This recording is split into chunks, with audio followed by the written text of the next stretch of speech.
Hi, my name is Nolan Runkle. The other day, I had to give a presentation in another communications class.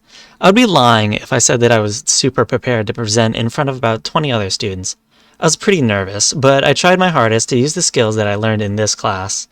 Even though, embarrassingly, I was shaking by the end of it, I felt like I kept my demeanor dignified and presented pretty well.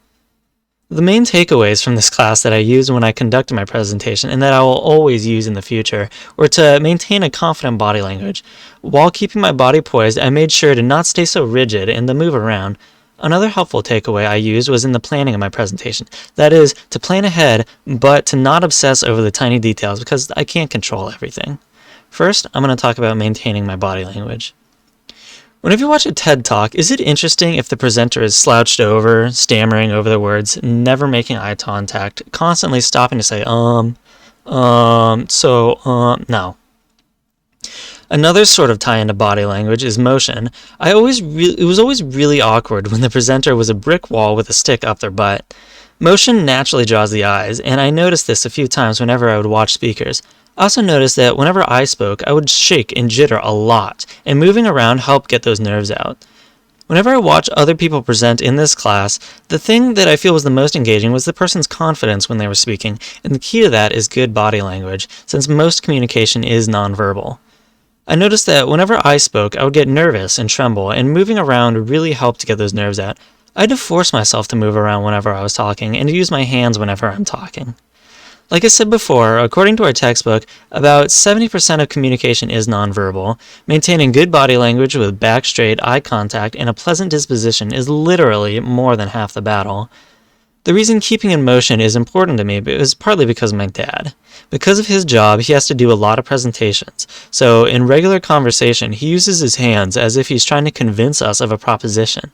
I've seen firsthand how not staying rigid is convincing without us even realizing how convincing it is. Next, I'm going to talk about how I choose to plan ahead for my speeches. In the speech I gave to my other communications class, I was working on a time crunch, so I didn't have enough time to memorize my whole script. Instead, I printed out bullet notes to remind me of the information that I needed to cover. This both worked and didn't work for me. For one, I could focus on my body language more, but on the other hand, I was saying filler words like and like a lot more. What I want to do in the future is to continue to try and memorize my script, but to not fuss over the small details, because that's what was worrying me and made me a nervous wreck.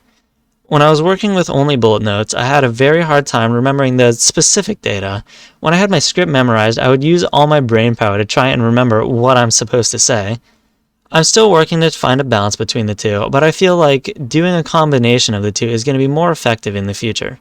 In conclusion, based on what we've learned in this class over the last semester, I've already seen improvements in my ability to communicate effectively to a group of people.